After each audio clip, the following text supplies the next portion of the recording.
आप सभी का एक बार फिर से स्वागत है आपके अपने यूट्यूब परिवार जीएल यूनिक एजुकेशन में। मैं लकी कुमार।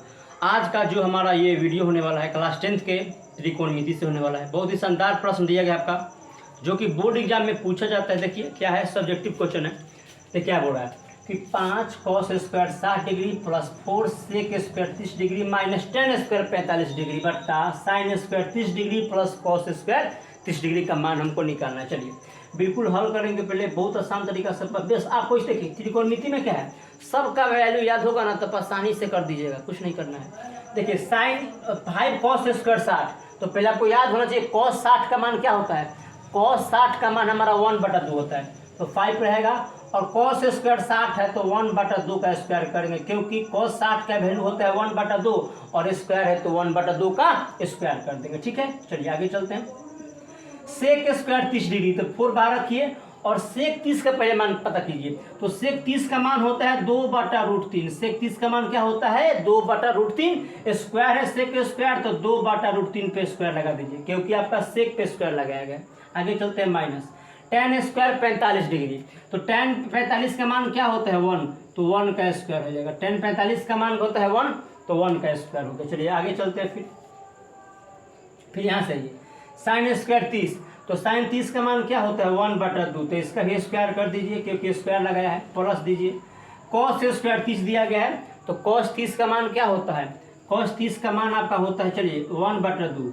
कॉस 30 का मान क्या होता है 1/2, नहीं माफ कीजिएगा, कॉस 30 का मान आपका हो जाएगा, ठीक है, √3/2 हो जाएगा। चलिए √3/2 हो जाएगा। फिर से देखिए cos 30 का मान क्या होता है √3/2। ठीक है, चलिए साइन 60 का मान 1/2 स्क्वायर, तो स्क्वायर माफ कीजिए cos 60, देखिए फिर से cos 60 का मान 1/2 स्क्वायर है तो स्क्वायर लग गया। ठीक, फिर सेक 30 का मान 2/√3 स्क्वायर है, स्क्वायर लग गया। tan 45 का मान 1 स्क्वायर है, स्क्वायर लग गया। फिर साइन 30 है स्क्वायर है, तो साइन 30 का मान क्या होता है 1/2 स्क्वायर है तो स्क्वायर लग गया। और cos 30 का मान √3/2 तो स्क्वायर लग गया। चलिए आगे इसको सॉल्व करते हैं थोड़ा सा। चलिए आगे मैं यहाँ पे पढ़ता हूँ। देखिए 1/2 का स्क्वायर है, तो यहाँ पे हो जाएगा 5 गुना 1/4। 5/4 सीधे से देखिए आराम से 5/4 मैं लिखूँ तो कोई दिक्कत है क्या।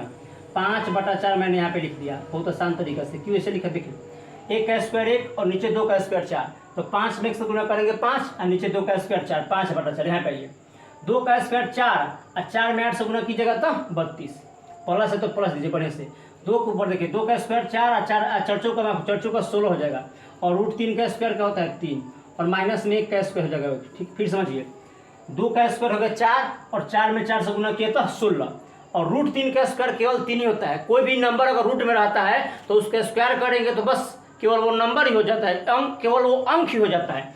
तो 2 देखिए 2 रूट में नहीं है, तो 2 का स्क्वायर 4 और बाहर 4 से गुना किए तो 16, लेकिन अंदर √3 बेटा में है, तो √3 का स्क्वायर 3 का 3 छोड़ देंगे। 1 का स्क्वायर 1 नीचे आइए 1/2 है तो 1/4 हो जाएगा, स्क्वायर है प्लस है तो प्लस दीजिए। √3 का स्क्वायर 3 ही हो जाएगा और बट्टा में 2 है, यानी कि उसमें रूट नहीं लगा है। देखिए 2 में रूट नहीं लगा है तो 2 का स्क्वायर क्या हो जाएगा 4 हो जाएगा। बस अब हमको क्या करना है, बस सिंपल एलसीएम निकाल देना है। ऊपर एलसीएम मैं निकाल दे रहा हूँ। देखिए ऊपर 4 3 का एलसीएम 12 हो गया है। देखिए 4 3 यहाँ पे कुछ भी नहीं, तो मैं अपने से 1 लगाता हूँ। 4 3 का लघुत्तम क्या हो गया 12, भाग दीजिएगा तो 4 के पारा में 12 3 बार में, ऊपर गुना कीजिएगा 15 बट्टा का जो है बस कुछ नहीं है।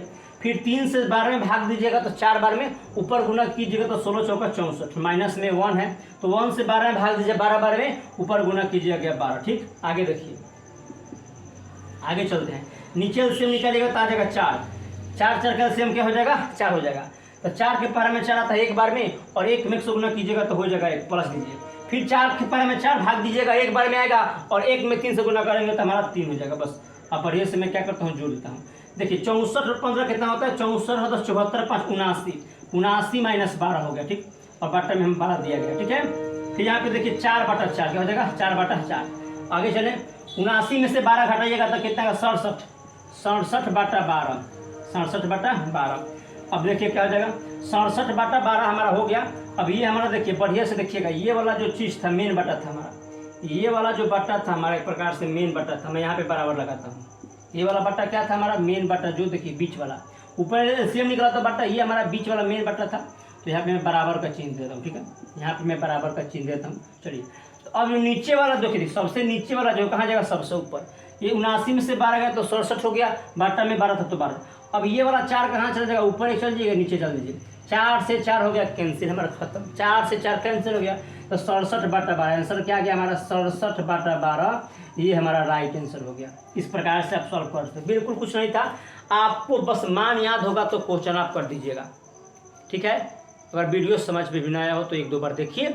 मिलते हैं नेक्स्ट वीडियो में, तब तक के लिए धन्यवाद।